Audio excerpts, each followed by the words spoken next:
Hello বন্ধুরা, সবাই কেমন আছেন? আশা করি সবাই অনেক ভালো আছেন। দেখুন আজকের এত কুয়াশা এবং একটু একটু করে বৃষ্টিও পড়ছে। ৯টা বেজে গেছে তবুও কি কুয়াশা দেখতে পাচ্ছেন গাইস। সো দেখুন চারিদিকে কেমন কুয়াশায় ভরা, দেখতে পাচ্ছেন গাইস। সো আমি আজকে যা রান্না করছি তা কুটে নিচ্ছি। আলু, বেগুন, সিম এবং ওলকপি দিয়ে সর্ষে বাটা তৈরি করব। যেহেতু অনেক ঠান্ডা পড়েছে, মনে হচ্ছে আবার নতুন করে ঠান্ডা পড়ছে। চারিদিকে কুয়াশায় ভরা এবং একটু একটু ঝিরিঝিরি করে বৃষ্টিও পড়ছে। সেহেতু আমার মনে হলো বাসায় যেটা আসে সেটা আমি মজা করে রান্না করি, যাতে গরম গরম ভাতের সঙ্গে খেতে বেশ লাগে। সো আমি আলু, বেগুন, সিম এবং ওলকপি কেটে নিচ্ছি। কেটে নিয়ে সেটা আমি সর্ষে বাটা তৈরি করব। ঠিক আছে গাইস, আমি কোনো কিছুই করি না। যেটা আমার ভালো লাগে, যেটা আমি ভালোবাসি, যেটা আমি সংসারের জন্য করি, সেটাই আমি তুলে ধরার চেষ্টা করি।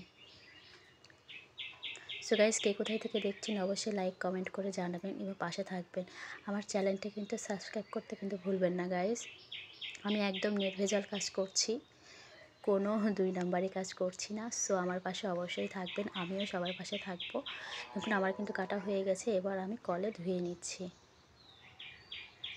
এক হাত দিয়ে কলে চাপ দিচ্ছি আর এক হাত দিয়ে ভিডিও করছি। সো কী করবো বলুন, ভালো লাগছে তাই করছি, আপনাদের সঙ্গে শেয়ার করছি। ভিডিও করার জন্য তো ভিডিও ম্যান আলাদা নেই। সো আমি ভিডিও ম্যান, আমি কাজ করছি। সো নিজের হাতেই করছি।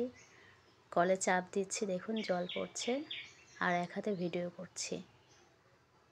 ভালো লাগছে তাই শেয়ার করছি, আর কিচ্ছু নয়। ঠিক আছে, শেয়ার করতে ভালো লাগে, সবাই আমার আপনজন, সব প্রিয়জন, সেই জন্যই তুলে ধরার চেষ্টা করি।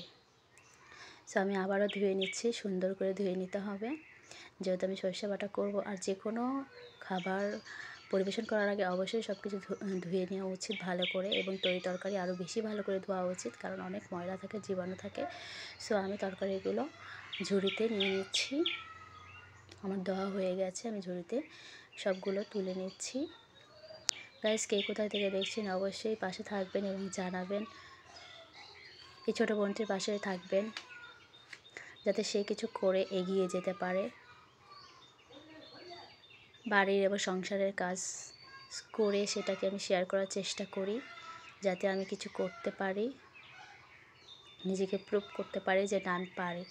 সো আমি যেহেতু সর্ষে বাটা করব, তাই আমি সর্ষে ফোড়ন দিয়েছি, জিরা ফোড়ন দেবো না। ঠিক আছে, সর্ষে ফোড়ন দিয়েছি, কাঁচা ঝাল দিয়েছি, 2টো তেজপাতা ভেঙে দিয়েছি। সো আমি সর্ষে বাটা করব, তাই আমি সর্ষে ফোড়ন দিয়েছি। সব কিছু দিয়ে আমার হয়ে গেছে। এখন আমি কুটে রাখা তরকারিগুলো দিয়ে দেবো। দেখুন আমার ভাজা কিন্তু হয়ে গেছে সব কিছু। কুটে রাখা তরকারিগুলো ছেড়ে দেবো। ঠিক আছে, সো এই সর্ষে বাটা কার কার ভালো লাগে, আলু, বেগুন, সিম দিয়ে সর্ষে বাটা কার কার ভালো লাগে অবশ্যই লাইক কমেন্ট করে জানাবেন। কার কার ভালো লাগে জানাবেন, কিন্তু আমার এই ভিডিওটি দেখলে অবশ্যই জানাবেন কার কার ভালো লাগে। সো এক একজনের রান্নার প্রসেসিং এক এক রকম। সো আমি এইভাবেই রান্না করছি, এভাবেই আমার ভালো লাগে। আপনারা কিভাবে রান্না করেন বা কীভাবে খান কমেন্ট করে জানাবেন। ঠিক আছে বন্ধুরা, সো আমি একটু নুন দিচ্ছি, একটু হলুদ দিচ্ছি আমার পরিমাণ মতো। আমি যতটুকু রান্না করব ঠিক ততটুকু দিয়েছি, সব অল্প অল্প করে, একদম বেশি মশলা নয়, কারণ রোজ রোজ বেশি মশলা খাওয়া শরীরের পক্ষে একদম ভালো নয়। তো আমি কষিয়ে নিচ্ছি ভালো করে, নাড়াচাড়া করে নিচ্ছি, কারণ ভালো করে না কষিয়ে নিলে খেতে ভালো লাগবে না। ঠিক আছে, তো আমি ভালো করে করে নিচ্ছি। আমি এবার সর্ষে বাটা দিয়ে দিব। সর্ষে বাটা দিয়ে আবারও নাড়াচাড়া করে নেব। ঠিক আছে, যেহেতু আমি এই সর্ষে বাটাটি করব মাখো মাখো, সেহেতু বেশি পরিমাণে জলও দেব না, একদম কম পরিমাণে দেব। কারণ মাখো মাখো গরম ভাতের সঙ্গে এই শীতের সকালে, ঝিরিঝিরি বৃষ্টির সকালে খেতে কেমন লাগবে, খেতে কিন্তু একদম বেশ লাগবে, তাই না? সো আমি অল্প পরিমাণে জল দিয়ে দিয়েছি। এবার আমি নাড়াচাড়া করে আমি আবারও ঢেকে রাখবো। ঠিক আছে, এবার আমি ঢেকে দেব। আমি আবারও একটু পরে আসছি।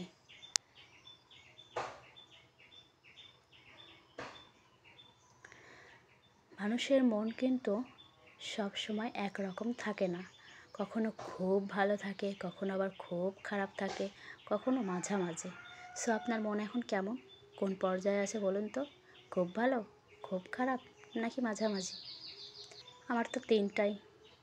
আর হ্যাঁ, সর্ষে বাটা করলে কিন্তু একটু মিষ্টি গুড় দিতে হয়, নয়তো কিন্তু ভালো লাগবে না। যেহেতু এটা একদম নিরামিষ পর্যায়ে রান্না করছি, সেহেতু আমি বাড়ির জ্বালিয়ে রাখা একটু খেজুরের নালি দিয়ে দিলাম। একটু মিষ্টি না দিলে ভালো লাগবে না। সর্ষে বাটা করলে একটু মিষ্টি দিতেই হয়। সো আমি আবারও ঢেকে দিলাম। ঠিক আছে? সো নামানোর আগে যেহেতু আমি এই সর্ষে বাটা করছি, সেহেতু একটু সরষের তেল দিয়ে দিলাম। নামাবো। সো আমার কিন্তু রান্না হয়ে গেছে, তাই নামানোর আগে আমি একটু সর্ষের তেল দিয়ে দিলাম।